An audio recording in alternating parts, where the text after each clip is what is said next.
يواصل فريق الجيش الملكي استعداداته تحضيرا لانطلاق منافسة الموسم الكروي الجديد 2025-2026.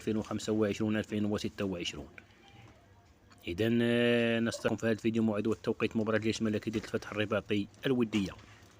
قبل التفاصيل لا تنسى دعمنا بلايك للفيديو والاشتراك في القناة. يجري نادي العسكري الجيش الملكي مباراة ودية مساء اليوم الأحد الموافق 4 من غشت 2025. مباراة ودية ضد الفتح الرباطي.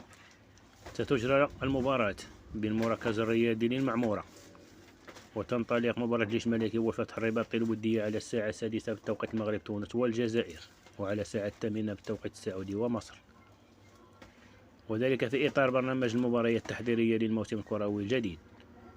ومن المنتظر أن تشكل هذه المباراة الودية فرصة لاختبار الجاهزية البدنية والتكتيكية لدى لاعبي الجيش الملكي والفتح الرباطي.